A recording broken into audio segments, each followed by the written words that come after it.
get on to Endgame. The book by Omid Scobie has hit the bookshelves. I'm in it. Why don't I just tell you what he says about me? It talks about the fact that I wrote this piece about, you know, the dog bowl incident where William grabs Harry and they have a fight, and I think he's got him by the lapels, and then he pushes him to the ground, and then quite amusingly he sort of says, don't tell Meghan, don't tell Meghan what's happened. You know, I basically sort of wrote a piece saying, actually, I felt that that demonstrated William's desperate love for his little brother, and this idea that he felt he was losing him to Meghan, and he was sort of so irate about it all that he obviously resorted to violence, which wasn't a good thing. Anyway, Scobie, bless his heart, he's described me as the Telegraph's royal editor. I've never been the Telegraph's royal editor. I'm the associate editor. Facts matter. And he says, this was me apparently bizarrely sounding like the excuses of domestic abusers everywhere. Domestic abusers? Has Omid Scobie understood the notion of sibling rivalry? I've got two older brothers. They were at each other's throats the whole time. I think I was in several headlocks back in the 80s and 90s. It's not a domestic abuse case, is it? Anyway, there's that. I'm going to bring Dickie Arbiter into the conversation now, former press secretary to Queen Elizabeth II. Dickie, you're in the book as well. Are you trashed, or what's said about you? I can't remember. I skipped over it so quickly. Forget that. I tell you what, there's another thing in the book about the Duke and Duchess of Edinburgh, formerly known as the Earl and Countess of Wessex. And it says that an interview took place where they were asked about the Oprah interview, and they said, Oprah who? And he said this was an example of their bigotry. Can I just say, I did that interview with the Earl and Countess of Wessex, as they were then known. That's Sophie and Edward, to the uninitiated. And what they were saying was, I was trying to obviously get a newsline out of them. What do you think of Oprah?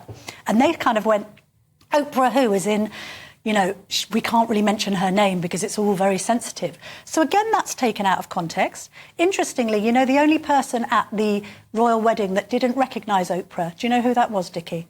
Probably the King. Not the King. It was actually the Archbishop of Canterbury. Apparently, he had a 20-minute conversation with Oprah and then left and hadn't got a clue the who wedding she was. And said to his staff at Lambeth Palace afterwards, I had this conversation with this extraordinary woman who seems to be big in America on telly. And they were like, was it Oprah? He was like, oh, that's who it was. Anyway, the point is, I had Tom Bower on the show yesterday, Dickie, and we talked about, you know, Scobie's sources and motivations and all the rest of it. I mean, who do you think his sources are? God. Right.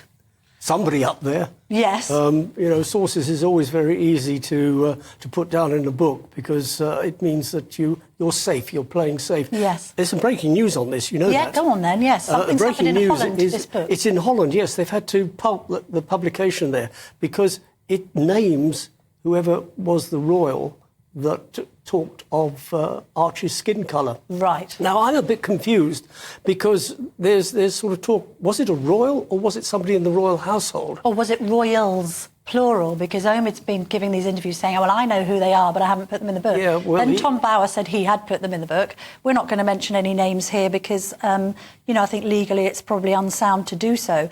Also, as is ever the case with these books, Finding Freedom and now this, there's no right of reply to the royal family. None whatsoever, and I think he's done this book because after Finding Freedom, published in 2020, the barrier was down at Buckingham Palace and Kensington Palace. He wasn't getting any entry there and getting anything out of them, and therefore he had to find another source of income. What do you make of the criticisms of the Princess of Wales? I mean, you've been up close and personal with royalty for a long time, Dickie. You know, she's depicted as this kind of Stepford wife, ornament, to be seen and not heard.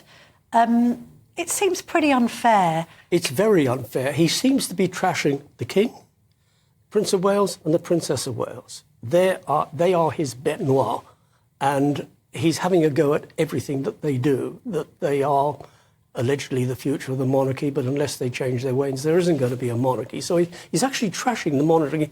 He's trashing the organisation that made him very lucrative living. Yes. Although, does he have a point on the monarchy needing to modernise and adapt? I mean, to be fair, your former boss, the late Queen, was very, very good at being ahead of the curve. She wanted to innovate and make sure that they were forward-thinking. We have had, I mean, a huge amount of negative publicity about this institution since Megxit in 2020.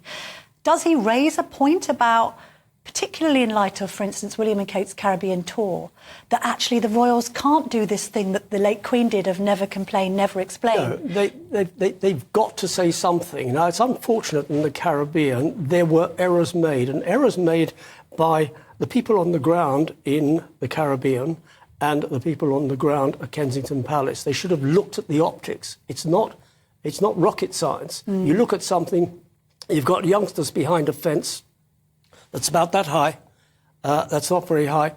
In my day, we would have said, no, you bring them in front. Yes. You might do it for a football match. This is not a football match. The other optic that was bad was using a Land Rover that had been used by the Queen and Prince Philip. And you had the couple on the back of it, and it all looked odd. so It would have colonial. been better, actually. I think it was the President of Jamaica and his wife, or the Prime Minister of Jamaica, because I haven't gone Republic yet. That's Barbados. And I suggested in a column, have the Prince and Princess of Wales driving.